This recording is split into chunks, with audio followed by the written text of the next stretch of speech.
ఓం నమః శివాయ.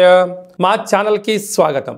వృశ్చిక రాశి వారికి శ్రీ క్రోధినామ సంవత్సరంలో ఆదాయ వ్యయాలేంటి, ఈ సంవత్సరంలో గ్రహ గమనాలు ఎలా ఉన్నాయి, అదే కాకుండా అర్ధాష్టమ శని సంచార స్థితి, 30 సంవత్సరాల తర్వాత క్రోధినామ సంవత్సరంలో శని భగవానుడు తన సొంత ఇంట్లో ఉన్నప్పుడు ఎలాంటి విధి విధానాలు పాటించాలో ఈ వీడియోలో తెలుసుకుందాం.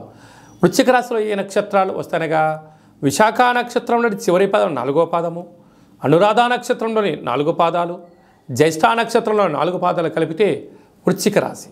వృశ్చిక రాశి యొక్క అధిపతి కుజుడు. ఈ కుజుడు ఈ సంవత్సరం రాజు కూడా. అలాగనే సస్యాధిపతి నీరసాధిపతి కూడా కుజ భగవానుడు అవ్వడం వలన కష్టపడి పనిచేసేటువంటి వారికి చాలా మంచి కాలము అని చెప్పి గమనించాలి. ఒకసారి ఆదాయ వ్యయాన్ని మనం గమనించినట్లయితే ఆదాయం 8, వ్యయం 14.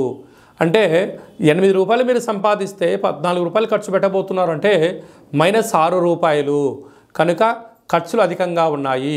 ఖర్చులు నియంత్రణ అవసరం. దుబారా ఖర్చులు ఆపుకోగలగాలి. మత్తు మాంసాలకు దూరంగా ఉండగలగాలి. ధర్మబద్ధమైన ఆధ్యాత్మికబద్ధమైనటువంటి జీవన విధానాన్ని ఏర్పరచుకోగలిగితే మీకు మంచి కాలము అని చెప్పి జ్యోతిర్విజ్ఞానం తెలియజేస్తుంది. రాజ్యపూజ్యం 4, అవమానం 5. కనుక దయచేసి మీరు ఎవరికి పడితే వాళ్ళకి సలహాలు ఇవ్వద్దు. కొడుకు కదా, కూతురు కదా, కోడలు కదా, బంధువు కదా, మిత్రు కదా అని చెప్పి నా వాళ్ళని మీరు అనుకుంటున్నారు, కానీ వాళ్ళు అనుకోవట్లేదు అని చెప్పి మీరు గుర్తు పెట్టుకోగలగాలి. సలహాలు సూచనలు ఇవ్వడం మానుకోండి. మౌనంగా ఉన్నంత వరకు మీ యొక్క విలువ పెరుగుతుందని చెప్పి గమనించగలగాలి.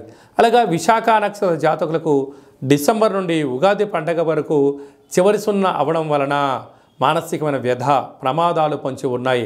ఆరోగ్యం కుంగిపోయే పరిస్థితి ఉంటుంది. తస్మాత్ జాగ్రత్త. అలాగే జ్యేష్ఠ నక్షత్ర జాతకులకు మధ్య 0 కారణం వలన, అనగా ఆగస్టు నుండి డిసెంబర్ వరకు మధ్య 0 కారణం వలన మనోవేదన.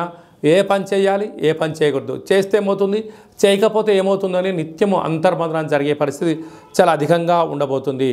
అదే కాకుండా ఈ రాజు సస్యాధిపతి నీరసాధిపతి అవ్వడం వలన ఎర్రటి పొలాలు, ఎర్రటి పంటలు అనగా మిరప, కంది పంటలు అనుకూలించడం, అలాగా తెలుపు ధాన్యమైనటువంటి పత్తి, వడ్లు, జొన్నలు, తెల్లటి నువ్వులతో కూడుకున్నటువంటి పదార్థాలు మంచి పంటలు పండడం, వ్యవసాయ సోదరిమణులకు, గృహ భవన నిర్మాణ సేవారంగ కార్మికులకు, కాంట్రాక్టర్లకు, బెండింగ్లకు, స్వయం వృత్తులు చేసే వారందరికీ చాలా మంచి కాలమే ఉంది. కాకపోతే ఓపిక, పట్టుదల, సహనం, ధర్మంగా మీరు ఉండగలిగినట్లయితే మీ స్థిరచరాస్తులు పోగొట్టుకోకుండా రాబోయే కాలంలో సంపాదించడానికి అవకాశం ఉంటుంది.